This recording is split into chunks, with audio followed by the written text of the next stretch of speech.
Une fois dans notre vie, on a eu cette idée de comparer notre quotidien à celui des autres ou de nous comparer à l'école. Et aujourd'hui, j'ai l'impression que nous comparons tout.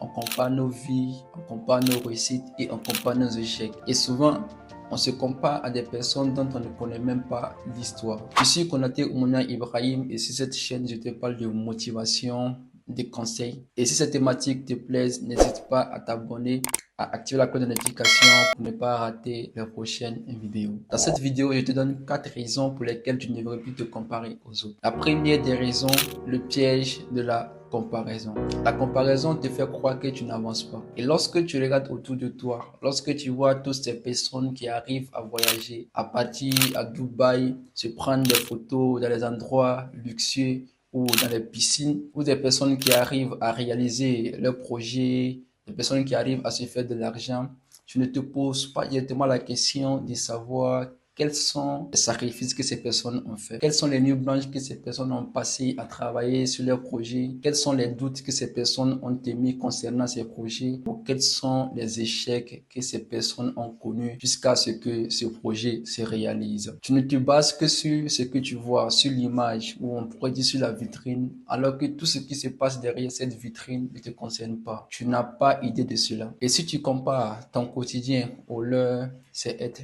injuste envers toi-même. La deuxième raison pour laquelle tu devrais arrêter de te comparer aux autres, c'est de t'adapter à ton rythme. Tout le monde n'a pas le même rythme.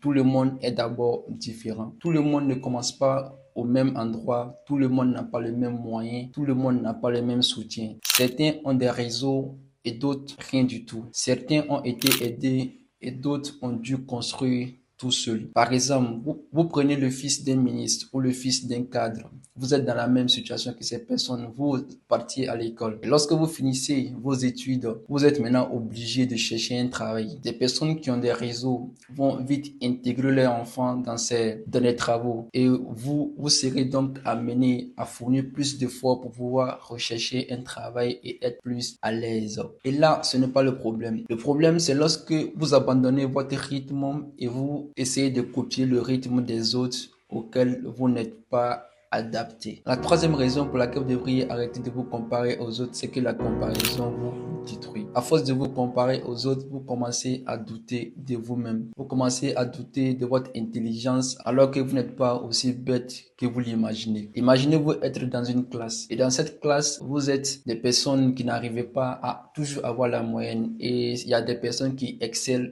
pour lorsque vous faites des partiels ou des contrôles continus. Toi, tu es obligé de partir bosser la soirée et rentrer chez toi et venir maintenant t'asseoir sur tes cahiers, essayer de réviser et dans ces moments, tu n'arrives pas à bien dormir. Et tes camarades qui excellent, ces personnes, dès qu'ils quittent à l'école, ils viennent, ils commencent à réviser tout ce qu'ils ont fait la journée et après, ils dorment aux environs de 22h, 23h ou voire même minuit. Alors que toi, tu ne dors que souvent 3 heures ou 4 heures de temps par jour. Cela n'implique pas que tu es le moins intelligent. Cela implique seulement que tu n'as pas le même temps que ces personnes. Donc, au lieu de t'apitoyer sur ton sort, tu devrais juste te contenter de ton temps que tu as et essayer d'adapter ton rythme. La quatrième des raisons pour laquelle vous devrez arrêter de vous comparer aux autres, c'est de mener le vrai combat. Ton vrai adversaire, ce n'est pas les autres. Ton adversaire, c'est toi-même. C'est cette partie de toi qui t'amène à hésiter, à douter, à te sous-estimer ou à avoir honte. Cette partie de toi qui te fait toujours procrastiner lorsque tu as envie d'apprendre. Ce que tu devrais faire, c'est te concentrer sur toi-même,